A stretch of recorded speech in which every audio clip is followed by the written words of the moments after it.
it's a little exciting and energizing to watch that group, John. They're older, they're experienced, they're smart, they're talented. They got to play games, and the large majority of the fan base is probably like, prove it, because we've heard that before. Don't blame them for saying that one bit. But of the collectively of the players they've had around here over the last few years, it's hard pressed to think that there's a group overall. It's deeper, at least, than this one. Well, so I've been preaching it on here. This D line that we have this year coming up for this season has a chance to be a special group. We got plenty of depth there, and then you add a 5-star high school player who still should be in high school right now, but he's already out here practicing in spring and looks like a second year veteran. And probably better than most starters in other colleges around the country. They're super deep. There's a ton of talent there. I mean, that whole D line is just littered with, I know a lot of people like to look at the recruiting stuff. It's littered with 4- and 5-star players all on it, and they have so much talent. And I think they got a chance to be a very special group this year. A name that I don't think has been mentioned enough, and again, you made the point earlier, and you're spot on. You made it last week too. It's a spring game. Let's calm down. But there are things that you can take. I thought Monkel Goodwine had a really good night, and I'm trying to envision a scenario where he's not he'll be in the rotation. I get that, but not like heavily in the rotation. There's a reason he went to Alabama, and there's a reason he was a top 100 player. And just watching him and how he moves and some of his techniques and the strength that he has, I thought he looked super the other night. Yeah, I agree. And when it comes to the D tackles especially, you really want to say I have 4 or 5 starters, okay? Even though they may, 3 of them aren't going to run out first for the first play of the game. But if you can get 4 or 5 solid guys that are all kind of as good as each other, and if you have that rotation in college football at the defensive tackle position, that's how you win lots of games right there. That's how you win lots of games. And I think from what I've seen this spring, and like I've been preaching, I think we may have that with at least 4, maybe 5 of them. I mean, these guys are, I'm telling you, they're a really good group, and I'm super excited to see how they play this upcoming season. How about the linebacking core? Linebacking core, man, I thought all those guys looked good, especially our top 3 or 4 guys. But we got Betts coming back. Got a new guy. Then we got Scott. I mean, I think they got a chance to be a really strong group. I mean. I don't. They're big. They're physical. They like to hit. You can see that in the practice I went to and in the spring game. I mean, you could see those guys just fill holes and come up and hit the ball carrier, and we saw that last night last year with Debo. Debo sometimes he gets a little out of control, but and gets out of his spot. But man, he'll come up and just lay the wood to you. And it's what's going to help him as he had last year. And now he's got this offseason. I think we're going to see him improved. I mean, he's a leading tackler in the SEC last year. I know. Hey, isn't that something? The South Carolina Gamecocks returned the leading tackler in the SEC. Who did you enjoy watching more this weekend, Sean Elliott or JC at Tin Roof? Man, we had a good time Friday night. Now it was a big time. Now it was a big time. Yeah, the Gamecock Bourbon Society thing at CB18 was fun as hell. I got to see a bunch of my old former teammates, and JC hung out with me basically about the whole time. And then we went over to Tin Roof and just it got a little out of control. That's why you didn't see me out at the tailgate Saturday. Because I was licking my wounds on the couch before the spring game, and I was just like, you know what? I was like, I ain't gonna lie, I feel like right now. I'm gonna sit here watch the baseball game, and then I'll get to the spring game when it starts. I missed Jan's beer tree tailgate because of it. Because I got up and I was getting ready. I was just there was no way I was making it. I got a nap in though. Managed to meet JB out at the stadium and had 4 beers like it was nothing. Like they did nothing for me but make me tired. Right. I went and ate a meal and went to bed. But Yeah. boy, it was that was a big time, man. I think the bad thing about Tin Roof is they have those little cups of draft beer, and I like draft beer a lot, and I drink it really fast. And then we mix the shots in, and I lost track of the shots, and I never do shots. So I was like, it was one of those nights I checked my phone to make sure I hadn't embarrassingly called anybody or no. I was a good boy. I went right home. I was just a little sick, so yeah. Well, you can blame my wife for that. She likes to buy everybody shots at the bar, so she was just buying them. She has a big time. She had a big time. We all had a big time. It was great. I can't wait. Can't wait till the next time. Really, it was just that much. I told my wife about it. I was like, it was that much fun, honey. I was like, you got to meet these guys. They're really awesome. So yeah, on the defense, I'm with you. The more I look at it, the more I look at the players, the more encouraged I am. And a lot of people don't want to get over last year's Florida game or whatever. But look, I'm here to tell you guys, it's a different team. There's different personnel. There's more depth. You guys just mentioned a good point. Debo leading the SEC tackling. Part of that was because he was on the field most of the time. I mean, 98. I mean, they didn't sub him a whole lot. They didn't sub on the back end a whole lot. They didn't sub up front a lot. Subbing on defense helps because you don't wear out, don't you think? It's huge. It's huge. So offense, you don't need subs, okay? You will for a receiver here and there, running back here and there, but on the defense, man, you need a 2 deep. That those guys on the 2 deep need to be almost or just as good and know everything the first 11 guys out on the field.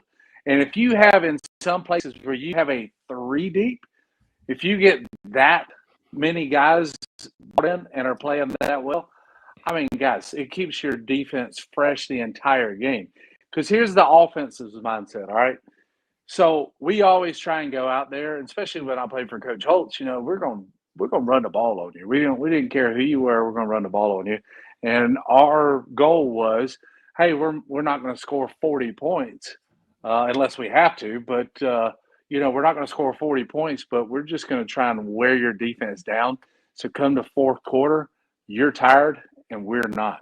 And that's how a lot of offenses do it. And all offenses are designed most of the time to wear your defense down because, like linemen, unless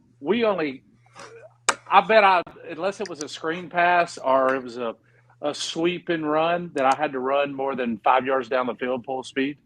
That's it. Defensive linemen, linebackers, DBs, man, they're running side to side across the field, every which way, chasing everybody. You get tired as hell. And you need a sub. And if you can get depth on defense, man, it wins you more games. It's a proven fact. Well, John, I think to your point there, I feel like it's – I mean, I don't want to say it necessarily for Old Dominion. You'd like to think South Carolina will take care of business week 1 against the Monarchs. No disrespect intended to them at all. No, they got a good team. But week 2 in Lexington, it's hard for me to look at this, what we've seen, what we know, and all that type of stuff. I'm not dogging the offense now. I'm just saying you got an offensive line that's going to be improvement mode. You got a brand new quarterback. You got a bunch of receivers. We don't know what we're going to get there. They still got to go to the portal. Harbor's got to come back from the Olympics, the whole 9 yards. Saying all of that, it's hard for me to believe that there's any scenario other than having to win the first 2 games with defense. So that defense is going to have to go to Lexington and probably find a way to get them a win if they want to improve to 2-0 before LSU comes in. Yeah, I mean, you're just going to need some guys on offense that's got to step up. I mean, especially at the receiver position. I think that's the weak point on our team right now. And it's not so much that, we don't have some guys who can play. It's just we don't have a lot of bodies, okay, that can play. All right. You're not that guy either. Like that guy. There's a bunch of guys, but you don't have like a go-to. And this kid from Florida State they're probably going to get. I know he only caught 3 passes last year, but Florida State was loaded. He was top player in Palm Beach County. He runs like a scalded dog. This could be a guy. I mean, nobody's talking about right now. Trust me. Vandravius Jacobs, football name, right? Receiver name. Yeah, he's visiting. And I got some news too, guys. There's 2 official visitors coming in from the portal this weekend. And he's one of them. I reported that the other day here on the show. And the other one is a kid from the University of Nevada, originally from a place you know well, Houston, Texas. He's from Missouri City, Strick. Yeah. His name is Delvon Campbell. Here you go, guys. 6'4", 215. So there you go. There's your big guy. Wide receiver. Wide receiver. Yeah. It's caught 70 passes combined the last 2 years. 70 passes combined. So sorry. Hold on just a second. Hold on. Everybody pause. What? I don't believe, number one, what you just said there, you don't have, none of this information is available on the Big Spur just yet, right? It probably is here in a second. I mean, the kid from Florida State I reported the other day. No, I know that. I'm talking about the guys. You said here's some news, and these guys are coming in. Yeah, say that again, so the this information is out there. So go ahead and release the information. Okay.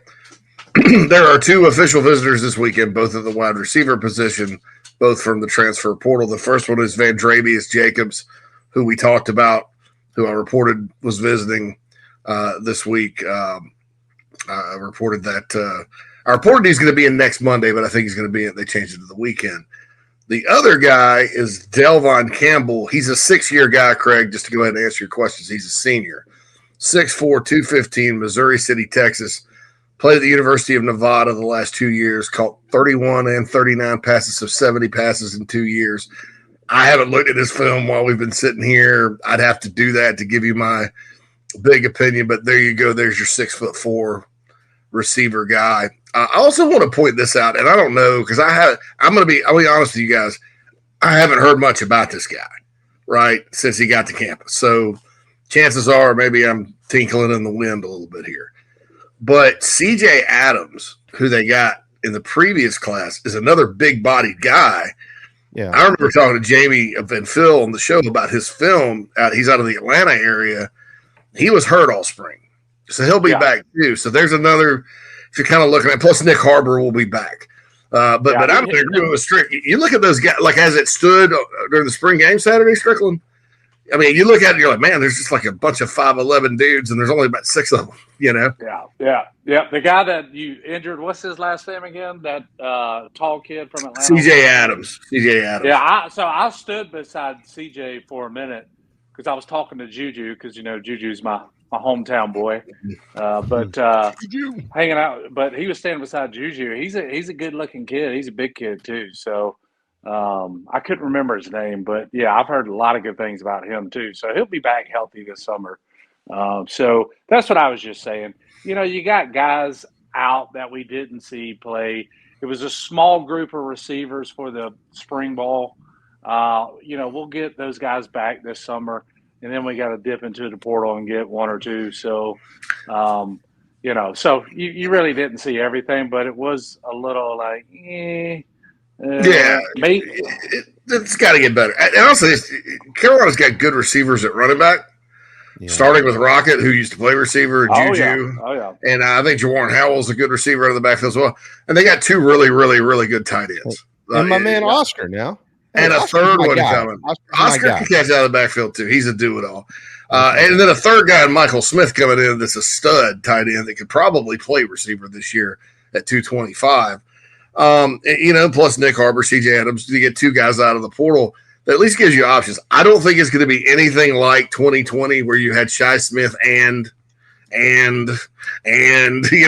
or even 2021 where Josh Vann was your top guy, but there was really, he wasn't Shi Smith from the year before, and then Carolina really did not have a very good receiving core that year in Shane's first year. I don't think it's going to quite be like 2022, which was a very nice and deep. Yeah, 2022 is loaded up with receivers. So, yeah, you think back on all those guys, and you're like, man, how did they only score 6 points against Florida again? Yeah. That still blows my mind. It was the craziest. Well, we know why, and I'm not. We know why. I'm on a sabbatical of talking about him for a while. So, yeah. John, as always, it's been a pleasure, my man. Great stuff. Checks in the mail. Thanks for keeping JC alive. Give your bride a hug for us. We'll do it. We took care of JB. He was good. He probably more should have worried about our JC. I said JB because I'm talking to you, but yeah, we took care of him pretty good. So we had a good time, and hopefully we can do it soon. I got some big dino beef ribs on the smoker. All right, about to go pick the kids up from school, and then come back and watch some Carolina baseball in the draft tonight. So yeah, that's my plan. As a matter of fact, after I've got some work I got to do. Full disclosure, by the way, wife and kids left Sunday. We went out to Chapin to see a friend, then they left and went home. And I was about to call you and be like, hey man, let's go get something to eat or do something. Because I was staying at the condo, at Michael's condo. And it was just me. And I got over there and I sat down and it started raining. And I was like, I hate to do this to Strick and anybody else that I said I'd probably call today, but I'm not moving. Wow. Only thing I did was I ordered some chicken pasta and some rolls from California Dreamin', went and picked it up, came right back, laid on the condo the rest of the night with the door open. I had a miserable day Sunday. I had to drive to Charlotte, or actually up to Statesville, North Carolina, and back during the rain the entire time. I had to go pick up my trailer and side-by-side from my buddy's shop. So it was not a fun day. The only fun thing about it, we stopped in Charlotte and ate at Cowfish, had some sushi and a burger. So that was good. But other than that, it sucked. So yeah. Okay. Yeah, so I wouldn't have seen you anyways. All right. Well, that makes me feel a lot better. Because I felt bad. I'm like, I'm right next to him, and I haven't called him, but I was so tired. No, I'll take the blame. I should have got off my lazy ass and walked around spring game day, but JC put a hurting on me. So yeah, it's always his fault. I know. I get it. Phil knows better than all of us. He's been doing it for 40 years or something. So I will not deny having been in that exact same spot, John. Not at all. Ask Phil what time we went to bed last time we hung out. And that was this calendar year. Damn. Yeah, let's just say it was no longer nighttime. That was a lot of fun. Yeah, I couldn't believe we did have a good time. It'd been a long time since we'd hung out, so good to get called up there. You know. Yeah, I get it. I get it. The Chief is ready to take us home. John, have a great weekend and pull him through.